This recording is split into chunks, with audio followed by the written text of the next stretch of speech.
يو خلاج فدني قبساو نو برباجي سني قبساو نارارجين جما በአንድ ቀን አናጠፋውም። ይሄ ነገር አለፈው የበጀት ዓመት 1.4 ቢሊዮን ዶላር አግኝተናል። ተክለናል፣ ለቅመናል፣ ሽጠናል፣ ዶላርም አግኝተናል። ጂማን አከሲም ዲሞ ይሮግባዱቲ ዳብዱስ ይሮግባዱቲ ወገቲ ይሮሸን ራውም ሸኘቹ በጣም በትህትና ለለመናችሁ የምፈልገው ነገር የጫት ጉዳይ ነው።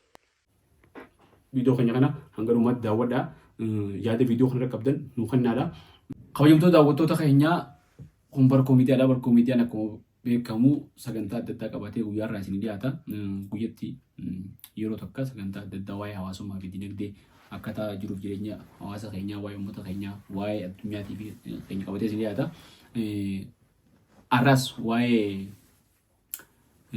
ኡመተ ኦሮሞ ሐረርጌቲን ቀባዴ ሲኒ ዲያዴ ኡመኒ ኦሮሞ ሐረርጌ ሁን ሐሊ ኸይሰ ጅረን ማሊ ዋንጁ ቪዲዮ ኸሌሳ ኸይሰቲ ዋይ ፕሮጀክቲ ገርቴ ኤባ ሎጂ ሶፉ ማሪፊ ሚሶማ ገርቴ ኪቲ ደለገሚ ዱበዴ ዋይ ስሪራ ኡመኒ ሐረርጌ ሁን ኪታባ አሎቴ ዳሙ የሮ ቢተኒቲ ጉርጉረሙቲ ሚሊየና ቶርባተሚ አፉሪ ኦሊን ጉድናርጌ ባቲ ፊ መጋላ ማያ ወለቲ ቢታኒ ጉማጭ ታይሰን ሶፍ ማርኩ ወኒ ታሲፋሜ ወኒ ገርቴ ፕሮጀክቲ ኩንደለገሜን ማለቃ እችራ አርከሜን ማለኒ ኩን ጉድናርጌ ባቆፍራ አርከሜን እቾ ሶንተይ ጉርጉርታ ኪታባ ሲራ አርከሜኒ ሚሶማፍ ኦሊ ሚሶማ ሳንከይሰቲ ቆኒ ኡመኒ ኩን በሄ ጉዳላ ገሩ ኢሳኒ ፎ ሚሶምኒ ገርቴ ኡመታ አርገ ከናፍ ኦሊ ንጅራይ ዋንጁን ካሲ ዋይቱን ካሲ ጀረ ቡራሌ ሚሶማቲ ዋይቱን ካሲ ድሚ ኢጆን አራንታቲ ቦዳን ፈደት ዱፌ ድማ ጅሩፍ ጅሬኛ ኡመታ ከና ለፌ ዱዳ ዲነግዴ ኡመታ ሚሊዮና ሁረኒ ኦሊ ሀቴ ዋይ ጅማቲ የቹ ዋይ ጅማ ከነረቲ አማንዱራ ወጋ ለመገኘ ጅራ ሼክ ኡስማን ዱሪዳ ወልተጂ ዶክተር አብይ ነሞታ አመንቲ ኦጉንቶታ አመንቲዳ ወልተጂ በኩቡታ ቦቲ አመንታ ወጅን ታይሴ አቡቲ አመንታ ከእስላማ ሶመነ ከይሴሮን ሰኒ ታይሰረቲ ጋፊ ሼክ ኡስማን ዱሪ አከገርቴ ነማ ሐዋሳ ሂሳቤ ተኩ በከቡየት ሐዋስኒ ሂሳቤ ሐዋሳ ሙስሊማቲ አፌራን ሳጎለምቴ ሐዋሳ ሙስሊማቲ ሳጎለምቴ ሐዋስኒ ሂሳቤ ሰሞ ሙስሊማ ሐዋሳ ኸናቱ ጂማ ፈየደመ ጉን ሲንጁ ጂማ ገርቴ ቃማው ፊ ዋን ብራውሶን ተይን ሐዋሳ ኸናቱ ጂማ ጉርጉረቴ መደገሊሳ ጉረቴ ጅሩፍ ጅሬኛሳ ኛታ ዱጓቲሳ ኢልማን በርሲፈቹ ሚሶማ ዋንጃ አማ ሁንዳ ወማ ጅሩፍ ጅሬኛሳ ትንገከይፈታ ዋይ ኸናቲፍ ጋፊ ዶክተር አብይ ዲሄሲ ጋፊን ሳማልጃ ቪዲዮ አማርኛ ላንጅራ ነገርተኒ ቪዲዮ ሲኒፊን ረኻያ ዋንጁ ጂማን ናኖ ሀሪ ኸና ኸይሰቲ ኦምሻሜ ናኑ ማና ኸይስ ዮኻ መጋላ ወዳይዲም ዮኻ መጋላ ሀሪዲም ኸይላ ሂደሜቲ መጋሎተና ኸይሰቲ ኾተርባንዲ ደጃሜ ጂማኒስ ቡድኒስ ኸይላ ሂደሜ ኾተርባንዲ ጃሜ ዶርካሙ ጅራ ጂማ ለፈቲ ኢራጭሩ ጅራኒ ነምኒ ዶርካሙ ጅራ ሁን ማሊፍቴ ዶክተር አብይ አህመድ እዱ ulfaadha ገለቶማ ጠቅላይ ሚኒስትራችን ዶክተር አብይ አህመድን በጣም እናመሰግናለን። ከዚህ በመቀጠል በሐረሪ ክልል ካሉ ችግሮች መካከል አንዱ የጫት ንግድ ጉዳይ ነው። ይህ ጉዳይ ህዝብን እያማረረ ይገኛል። ኮንትሮባንድ በሚል ምክንያት አንድ አርሶ አደር ጫት ከማሳው ወደ ገበያ ይዞ እንዳይወጣ ችግር ሆኗል። ከአንድ ከተማ ወደ ሌላ ከተማ ይዞ መንቀሳቀስም አይቻልም። በተመሳሳይ የቡና ምርትም እንዲሁ። ይህ እንዴት ይታያል ማለት ፈልጋለሁ። እጅግ በጣም አመሰግናለሁ። ሰላም አለይኩም ወራህመቱላሂ ወበረካቱ።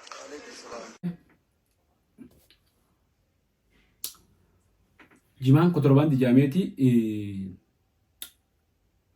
ዶርካሙ ጅራ ጂማን ለፈጭሩ ጅራኒ ኸይላ ላባኒ ዶርካሙ ጅራ ጂማን ኩን ኦምሸ ቆቴ ቡላቲ ኦምሸ ቆቴ ቡላ ኮማጋር ዲያቹረቲ ሃዲያቱ ማሊፍ ኡጉራማ ተየቱ ጋፈቴቹ ሼክ ኡስማን ዱሪዳ ዴብሳን ዶክተር አብይ ሞ አንደኛ እስላምና ጫት የሚያገናኘው ነገር የለም። ፋላ ኸናቲ ዋይ ገርቴ ኦምሻቲ ሚቲ ዋን ያሰዌ ነገርተን ቪዲዮራ ወን ያሰ ዋይ ጂማፊ እስላማ ወኒ ወልቀብስ እንጅሩ ሸሃጂን እና ወጣቶቹን በጣም በትህትና ለለመናችሁ የምፈልገው ነገር የጫት ጉዳይ ነው። እስላምና ጫት የሚያገናኘው ነገር የለም። ልክ እስላም ሲባል ጫት መለያው እንደሆነ ነገር ተደርጎ የሚሳለው ስዕል በጣም መጥፎ ነው። በጣም መጥፎ ነው። በአንድ ቀን አናጠፋውም። ይሄ ነገር ልምምዱ የቆየ ስለሆነ ግን አስቡበት። በአንድ ቀን አናጠፋውም። ይሄ ነገር ልምምዱ የቆየ ስለሆነ ግን አስቡበት። ጅማ ni bukaafna yeroo ati qomoot siin wargara dhimma kanarratti dhaloota ilkee balleessu jira afaan balleessu jira ni bukaafna jeetii dubbatee jechuudha. Kabiraa waliin dubbatee islaamaa fi jimaa wal qabsiisuun hedduu waan balaa guddoo qabuu jee wanni kun dhugaa miti. Akkaataa inni jeetti islaamaa fi jimaa wal qabsiisuun balaa guddoo qabaa jee isumaa wal qabsee balaa guddootti fidisa malee na biraati miti. Sababnummaa inti jimaan gartee xiyyeeffannoo keessa galee dhoorkamee hanga ammaatti jechuudha. Hanga ammaatti galiin isaa waggaarraa waggaatti gaddeemu jirtuufu sababuma gartee islaamaa wajjin wal qabsiisan kana fakkaatti jechuudha. Amma duraa impaayera Itoophiyaa keessatti jimaan bakka inni gartee kaayame bakka gartee sirriitti miti jechuudha. Akka gartee qabeenya lammii biyya takkaatti ilaalameeti miti. Akka qabeenya alagaa gartee qabeenya diinaatti ilaalameeti. Oggurri gaafa san kaames biyyoota takka keessatti hotaan kaamee hotaa hanga ol naannoo biraatti erguun danda'amtu hajamu gurri kaame jimaa kana jechuudha. Biyyoota takka keessatti kana jechuun akka oomisha alagaatti ilaalamee jechuudha. Kanarraa wanni agartan islaamaa fi jimaa wal qabsiisuun dhugumatti adagaa qaba. Akkamitti adagaa qaba? Namni dhummaan akka isaa ilaalcha isaa sanii wal qabsiisu adagaatti fide jechuudha. Sheekh Usmaan uummata islaamaa keessaa bee uummata kana bakka bu'ee dhaqe gaafii uummata kanaa nyaataa dhugaatii uummata kanaa jireenya uummata kanaa barnoota uummata kanaa jiruuf jireenya uummata kanaa waa'ee oomisha isaanii kana waa'ee gartee jiruuf jireenya uummata isaanii kana yoom kaafne waa'ee maalii kaasa waa'ee eenyu kaasa namni tokko naannoo biraarra dhufee nama kiristaanaa yoo taate geessuudhaan uummanni sun yookaan jiraatu yookaan waan garbuudhaan haa jiraatu fakkeenyaaf naannoo Arsii fudhadhu garbuudhaan haa jiraatu uummata garbuu oomishu garbuu sanirraa farshoon oomishamtu warshaa biqilaa jira uummata san bakka bu'ee dhaqee waa'ee gartee garbuu san yoo kaase amantii kiristaanaa wajjin qabattu jechuun deebisa taate wanni gaafatamtee waa'ee namni gaafuma deebisuu gaafii irratti hundaa'ee deebisa malee akkamitti osoo gaafii san nubatiin akka biraatti deebisa. Kun jechuun gaafii san deebisaa didduudha taate jechuudha diddaadha. San bira dabree jechuun islaama wajjin wal qabsiisuun balaa guddoo qabdii jee akka balaa guddoo qabdu san ammoo ni buqqaafnaa jee isumaatu ilaalcha san qabeenya kun qabeenya islaamaati qabeenya islaamaa waan ta'eef buqqoo qabatee itti murteessa ta'a malee waa'ee buqqaasuu maaltu fide jechuudha. Oomisha san hin ta'in kasanirra hamaadha agartee amma garbuu jennus farshoo irraa oomishama warshaa dhaabeeti mootummaan ifi gurgurachuu jira. Hayya kana maaliif hin dhaabne yoo uummata yaade yoo ilkee dargaggootaati yaade yoo gartee afaan dargaggootaati yaade yoo dargaggoo biyyaatiif yaade maaliif farshoon dhorkiin farshoo mootummaa daldalaa waan kanaati jechuun wanni ilaalamuu qabu. Viidiyoo kanarratti agartanii wanni kun hedduu ifiifuu balaa guddoo qabdi jechuudha. Akkana jechuun jimaan kun qabeenya uummata musliimaati. Uummanni kun uummata miliyoona 10 oliiti. Uummanni argee lamaanii kuni jiruuf jireenyi isaanii jimaa kana. Uummanni kun immoo jimaa kana qaama ofii miti itti bashannanuu ofii miti. Jimaan kun jiruuf jireenyi isaanii gurguratanii gaazaa soogidda waan guyyatti ilmaan itti jiraachifatan nyaataa dhugaatii itti bitatan yuunifoormii uummata ilmaan itti bitan dabtaraan itti bitan qalamaan ilmaan bitan ilmaan kana mana kireessanii magaalaa barisaniin wanni hundi isaaniitu jimaa kanarraa galtee jechuudha nyaata argoon isaanii. Kana ammaan tana waggaa sadeen kana inisheetiif adda addaa waan adda addaatiin avukaadoo fi ruuzaa kanaan bakka buufna jedhanii jimaan hanga ammaatti gatiin isaa bakka ittiin deebine sirriitti hin deebine jechuudha. Viidiyoo isaa kana hogguu laaltan mee viidiyoo sheekotiin teenyituun dubbattu sana laalamee waan dubbatan jibaan uummata kana maali waan jiru akkaataa inni itti hime sanii fi akkaataa isaan itti mallaala. Dantaa isaati malee irra dumna hanga meesha khilaash fudhannee qabsaa'uu takkatti namni jilaa kana namni jimaa kana jiru. Yoo khilaash fudhannee qabsaa'uu nu barbaachise ni qabsoo hin argeen jimaa kana akkasitti isinii galuu qaba jalaa hafuun teenyuuti. Waan feetan fiddan malee harka kanaan quraana qabannee harka kanaan jimaa qabannee qabsoo hin nuti. Wareegama lubbuu kafaloo barbaadees khilaash fudhannee qabsaa'uu teenya jimaa rakkoon jimaa kana yoo hiikkachuu baatte akkasin nu hubadha. Kanaafuu rakkatinaa nuu jimaa kana akkana jennee hargee jimaa jibbisiifnaa hin dandeessan dura isin farshoo fi zinaa dhiisa. Waan rabbi haraam godhe quraana keessa dubbate farshoo fi zinaa rabbiin haraam godhe dhiisa. Jimaan ammoo haraamii miti haraam yoo taate waan haraam jimaa haraam godhu dirree teessu fidaa. Ayaanni quraanaa tasamii buute yoo jiraatte akka isin harkaa qabdan ta'u manni argin fidaa. Hinjirtu bakka fiddan hin qabdu yoo teessan irra wayya nuti kaayoon teenya tanuma murannee jirra. Harka kanaan quraana harka kanaan jimaa. hanga wareegama lubbuuti jalaafuun teenyu jimaa keenya magaalaa sarabbi nu haban magaalaa sarabbi nu haban jimaan kun dhugatti gartee waan summii gartee akkana balaleeffatanii moo waan akka makataati irra dhageeffadha yoo gartee barbaachisaa taane gaarii seenaa hunda jiran wanni kun deemtee jechuun wanni takkata isin amma ilaaluu qabdan ummata kana gama dinagdeetiin sossoo dorgotee hacuuccaan tun amma duras dubbatee ture miseensa paarlamaa dubbatee rakkoon jimaa otoo yoon furree rakkoo nageenyaa fitti rakkoo biraa fitti rakkoon tun በምስራቁ የሀገራችን ክፍል እነዚህ ነገሮች የህዝብ ቅሬታ እየሆነ እየመጣ ስላለ የፖለቲካ ንግድ ገበያ እንዳይሆን ስጋት አለኝ አልሴሩማ ፊዲ rakkoo biraatti harkaanfattii jee kaasee ture waggaa lama dura miseensa paarlamaa ta'uu kaasee ture rakkoon sun dhuftee ammaan tan hargee keessatti rakkoon nageenyaa dhuftee jirti jechuudha rakkoon nageenyaa dhuftee jirti kaleessa gabaasa waan gabaafamaa ture harkaa jirtanii kanaaf wanni kun ammallee furmaata yoo argan ammas karaa itti deemnu karaa gaarii miti karaa bareedaa miti jechuudha ummata kana inni bakka buutan kominikeeshinii isaaniitiif wanni hundinuu waa'ee jimaa dubbatan dubbachuu dhabuun isaanii waan laaftu nutti fakkaatiin imaammata suutaan jimaa kana buqqaasuu sanii jechuudha inni jeesan kanaaf muummichi ministeeraa qabeenya uummata kanaa waan buqqaasuuf hin qabu. Qabeenya uummata kanaa qabeenya biyya tanaati. Galii uummata biyya tanaati. Waa'ee bunaa ilaaltan amma viidiyoo singarsiin waa'ee buna akka ajaa'ibaatti galii irraa harkannee irratti dalagu jirra. Bunni kun ammoo waggaa tokko dhaabanii gahu waggaa sadii gahaa barana irraa guurtu amma tamatti irraa guurtaa hedduu irra lafoo fedha jee waan kaasee jira.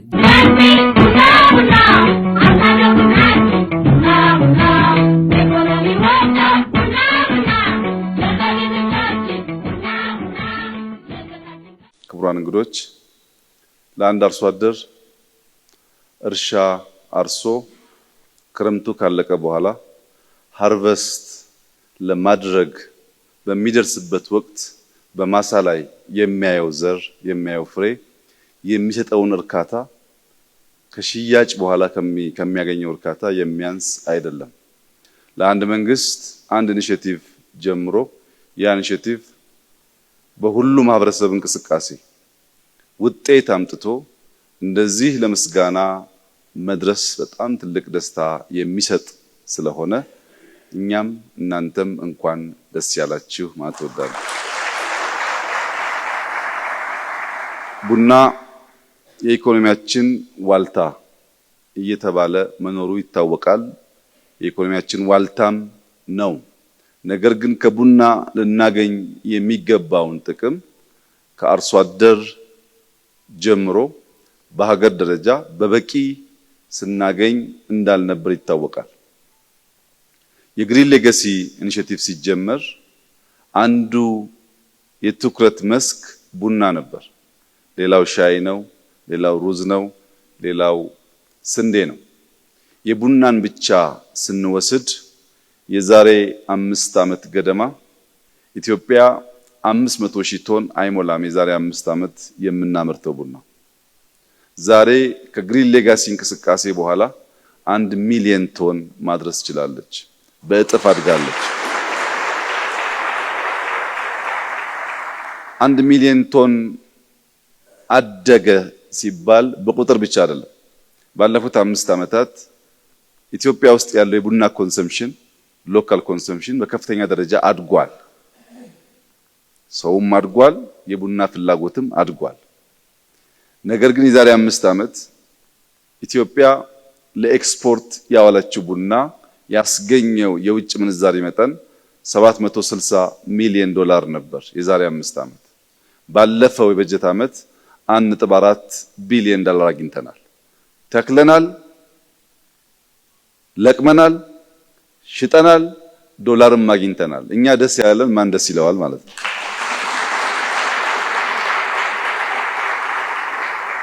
jimaan akkasii miti immoo yeroo gabaabduutti dhaabdus yeroo gabaabduutti waggaatti yeroo 5 irraa oomishan jechuudha jimaa kana. Kanaaf uummanni harkee filatee jimaa kana oomishata. የቡና አተካከል እንደምታውቁት በዚህ ዓመት የተከልነው በሚቀጥለው ዓመት ፍሬ አይሰጥም። ቢያንስ 3 ዓመት ይጠብቃል። አሁን ያደገው 1 ሚሊዮን ቶን የገባው ቡና ያምናውን ያቻምናውን አይጨምርም። የቡና አተካከላችን ደግሞ የዛሬ 5 ዓመት 1.2 ቢሊዮን ገደማ ነበር። ባለፈው ዓመት ከ2 ቢሊዮን አልፏል። እየሰፋ መጥቷል። በእርግጠኝነት በሚቀጥሉት 2-3 ዓመታት 1.5 ሚሊዮን ቶን እንገባለን። ምክንያቱም የተከልናቸው ፍሬ የምናይበት የምናጭድበት ወራት ከፊታችን ስለሚመጡ ማለት ነው።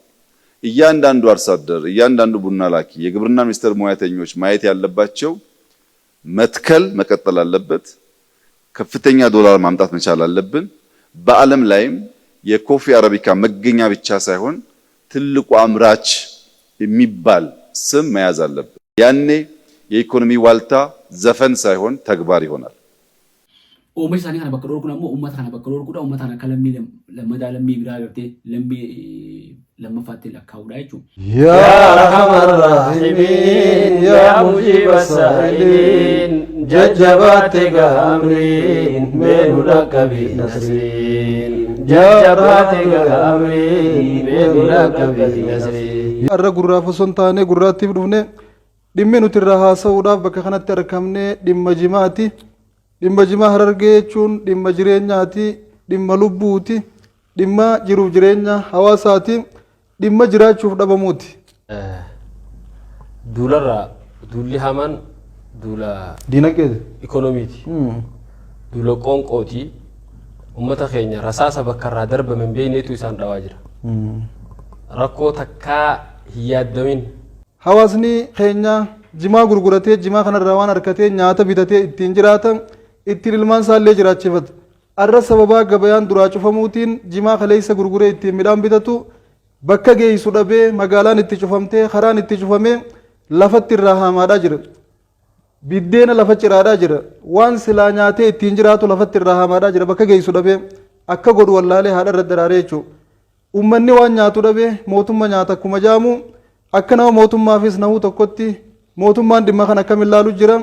Hawaasni kuyyoo waan nyaatu dhabe isa nyaachuudhaaf ta'a waan jiruuf rakkoo hawaasaa tana osoo nyaadhamne yeroodhaan akka firraa laaluu qabu isaafillee asumaan dhaamsa dabarsuudhaaf bakka kanatti argamne hawaasni keenya dhuguma rabbiitti haalli isaan keessa jiran haalli fuuldura isaanii itti deemaa jiran haala hedduu nama naayisu haala hedduu nama gaddisiisu. Har'a yeroo har'aan tanaatti firiin bituudhaaf kiiloon takka bishingaan meeqa jira boqqolloon meeqa jirti ruuzni meeqa jira daqiiqaan meeqa jira innee olaallee samii seenee jira jireenyi. Garuu wanti isaan itti waa gurguratanii waan bitatan san bitatanii ittiin jiraatan gatii dhabdeen jimaan kaleessa 30,020 10,015 gurguratan har'a 550 deebi'ee hawaasni kun waa takka jireenya irraa abdii muratee jira. Ulamaa'onni keenya hayyoonni keenya halkanii guyyaa harka ol qabanii rabbi booyaa jiran. Imimmaan isaanii kun mootummaaf dawaan qabu. Imimmaan hiyyeessa dhokatee booyaa jiru mootummaaf dawaan qabu. Imimmaan rakkatee ilmaan jala beelawanii halkanii guyyaa rabbi booyaa jiru mootummaaf dawaan qabu. Waan kana mootummaan harkutti hin jirre maaliif callisee ilaalee waan jiru gaafii qabna. Oomishni uummata kanaa jimaadha. Uummanni kun jimaa jiraata. Dinagdeen isaanii jimaadha. Jimaa kana ammoo waajjirri kominikeeshinii godoota kan lamaanii takka itti gufatee hin beeku waan kana. Waa'ee jimaa kan dubbatanii hin beekan kun maaliif? Uummanni kun isaan bakka hin bu'u ammoo uummata kophaati immoo. Jimaan uummata qofaaf jireenya osoo hin taane mootummaaf illee jireenya galiin guddoon farsantaan olaanaan mootummaadhaaf bakki irraa galu yoo jiraatte jimaa kanarraa.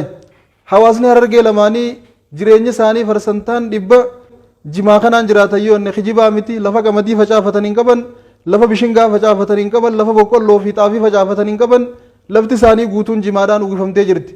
Ashaaraa magariisa uffattee jirti. Kanaanii gurguratanii waan jiraataniin bitatanii jiraatan kanaan ijoollee barsiisan kanaan raayyaa ittisa biyyaallee gargaaran kanaan mootummaallee gargaaran kanarraa gibira kafalanii mootummaadhaaf jiraachaadhaa jiran. Uummanni kun gaarraan tana gaafa waan gurguratu dhabee rakkatu gaafa madda galii waan dur irraa galii harkatu dhabee rakkatu waan dur ittiin gurguratee waa bitatu gaafa bakka geessu dhabee lafa cabsee lafatti haru gaafa bobee isaa godhatee shidatu hedduu nama rifachiisa. Rakkoo namtolchee rakkoo furoomuu dandeessu. Rakkoo isii uumuun ifiifuu dalagaadha. Namni waan tana uume rakkatee uume waan sin jeekam jetta. Jechuun akkami waan masmara sirrii gubbaa jiru tun ammoo uummata kuffisuudha. Akkami kuffifnaadhatti yaadan gaa? Itti yaadanii kun sirri. Ikoonomiin biyya takkaaf duyda. Ikoonomiin ammoo mootummaa tokko hawaasarraa. Gizee hawaasni ikonomikaalii strong ta'ee hawaasni gizee jabaate mootummaan sunillee jabaata. Gibirri bareedaan akkasitti hagalu. Galiin bareedduun qaranni bareedaan hagalu akkasitti. Hawaasni laafaan ammoo hawaasni beelawaan hawaasni ifiifuu ilmoon jala beeloitu namni jimaa harargee gufuu tahee gabayaa cufe akkuma nama ummata harargee lachuu fiteeti gumaa ummata kanaa kafaluu illee hin danda'u ummanni kun ni jiran malee akkuma nama dhumeeti. Biyyi biraa jimaa kanaaf magaalaa barbaaddeeti biyyi Keenyaa biyyoota Jibuutii fi Soomaaliyaa wajjin marii gootee gama dippiloomaasiitiin akkatti oomisha isaanii kanatti qotee bulaan cigeeffatu godhuu jirti. Nuti immoo faallaa kanaatiin buqqaafnee abukaadoo dhaabuu yookaan immoo ruuza dhaabuu waan biraa dhaabuu yaadu jiran. Kun ammoo dogongora agartee imaammataa kan agartee faallaa uummataati jechuudha. Waan uummata bakka uummata hin hubatin jechuudha. Rakkoon Harargee mudattee rakkoo addaati. Takkaa rakkoon akkanaa Harargee mudattee beektu. Harargee eenyu kana godhu jira? Maaltu akkanatti irra dalagu jira Harargee irratti? Ni gaafi. Muqaama mootummaadhaa hagadii tanaa hawaasa walii aanee hawaasa bulchu kanaatu waan gubbaa gadi hin kennamin jidduu tanatti hawaasa irra dhiibbaa fidu jira moo dhuguma mootummaa biyya bulchu rakkoo yoo dhufte malee. Faayidaan jimarraa argannu yeroo ammaan tana jimaan Harargeen jimaa gurgurteeti ruuza bitti. Jimaa gurgurteeti soogidda bitatti. Jimaa gurgurteeti huccuu hidhaa ijoollee bitti. Jimaa gurgurteeti manneen amantii ijaarratti. Jimaa gurguree mana barumsaa ijaarra. Mana barumsaa kan mootummaan ijaaruu alatti hirmaannaa hawaasaatiin jedhanii uummanni ifiif mana barumsaa ijaarratu. Uummata Harargee kana dheengadda waliin agarrinaaf qunni irratti mana barumsaa haayaskuul ijaarra.